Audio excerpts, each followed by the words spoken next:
Right now, somewhere in the dark, a wolf is closing the last 20 feet between itself and an elk. Its heart rate is climbing, its pupils are dilating, its breath is steady, controlled, almost meditative, and inside its brain, a chemical wave is building that we, the people watching from 1,000 miles away on a glowing screen, have a name for. We have mapped the molecules, we have traced the circuits, we have identified the exact patch of tissue that ignites the moment the chase begins. What we do not know, what no scientist on Earth can tell you tonight, is whether that wolf is enjoying this, whether there is anyone home inside that head, looking out, feeling something. And the more we learn about what happens inside a predator at the moment of the kill, the harder that question becomes to walk away from. So tonight, you and I are going to walk toward it. We like to keep a wall between ourselves and the animals that hunt. They kill because they have to. It is mechanical, instinctive, almost vacant, the way a thermostat clicks on when a room gets cold. That is the story we tell ourselves. It keeps the moral universe tidy. The lion is not cruel. The lion is just being a lion. The shark is not malicious. The shark is just being a shark. But sit with the science for an hour. Really sit with it. And that wall begins to thin in places you did not expect. Because the brain of a predator at the moment of the strike is not a vacant brain. It is, by every measure we have, lit up with the exact same reward chemistry that fires inside you when something wonderful happens to you. Which forces a question we usually skip past, almost on purpose. What is it actually like, from the inside, to be the wolf? Picture a mouse in a small, clear box. Deep below its cortex, a tiny optic fiber has been threaded into a region called the central amygdala, a structure most of us would not have known we had until a moment ago. A scientist flips a switch. Blue light pulses into the brain. The mouse, who 2 seconds ago was grooming itself with the calm indifference of a creature on a quiet Tuesday, suddenly fixes its eyes on a piece of plastic in the corner.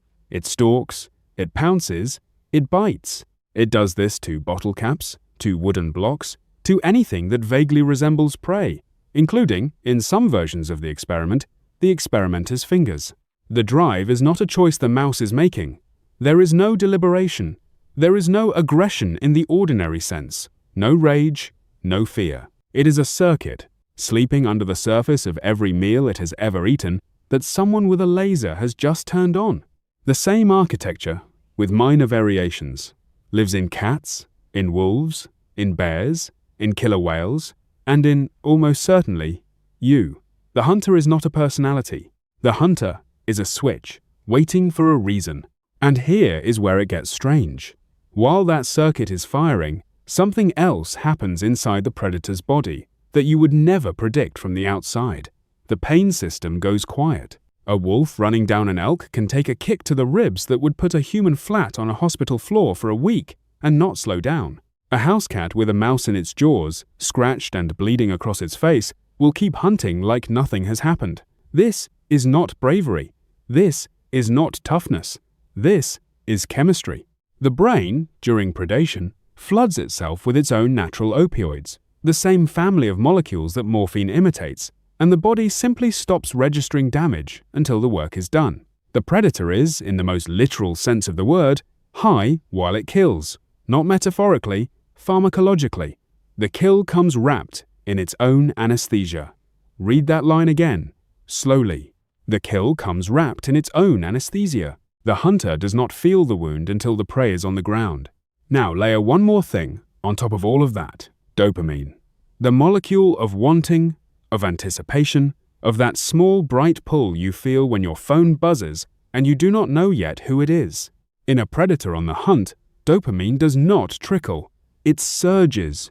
It runs through the same pathways that, in humans, light up during sex, during music we love, during the moment a long project finally clicks into place.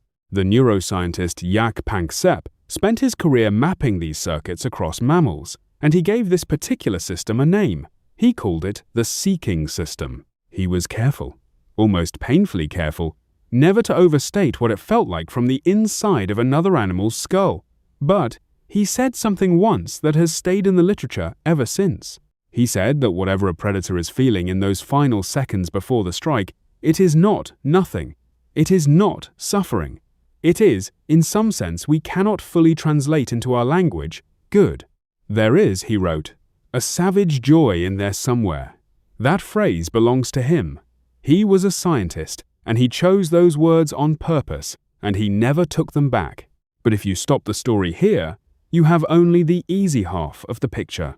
Because the same wolf that ran down the elk goes back to its pack at the end of the day and lies down next to a sibling it has known since it was blind and unable to walk, the same orca that tore a seal in half will, weeks later, carry the body of her dead calf on her back across 1,000 miles of cold ocean because something inside her cannot let that body sink. The researcher Gay Bradshaw has spent years documenting what she calls the inner lives of carnivores, in elephants, in bears, in cougars, and yes, even in great white sharks. Animals, we have decided, are walking appetites, and nothing else. And what keeps surfacing in her work, again and again, is that the brain capable of the kill is the same brain capable of grief, of attachment, of mourning, of something that looks unsettlingly like love. The kill is not the predator. The kill is one circuit, inside one animal, running for a few minutes out of a long and complicated life that contains, almost certainly, things we do not yet have a vocabulary for. The wolf is the kill. The wolf is also the brother lying next to the brother. And this is the moment in the video where I have to be honest with you. Because somewhere in the last few minutes, while you were picturing wolves and orcas and a mouse with a laser threaded into its head, you may not have noticed that the description has quietly been fitting you too. You have a central amygdala, you have a seeking system, you have, sitting in your skull right now, a hunting circuit that your ancestors used for 2 million years and that you almost certainly never turn on the way they did because you live in a world where dinner arrives in plastic. But it is still there. The neural hardware that lit up inside that wolf is, with small variations, the same neural hardware that lights up inside you when you win an argument, when you close a deal, when you scroll through a feed at midnight looking for the next thing you cannot quite name. We did not leave the predator behind. We rerouted it. The chase moved indoors. The prey changed shape.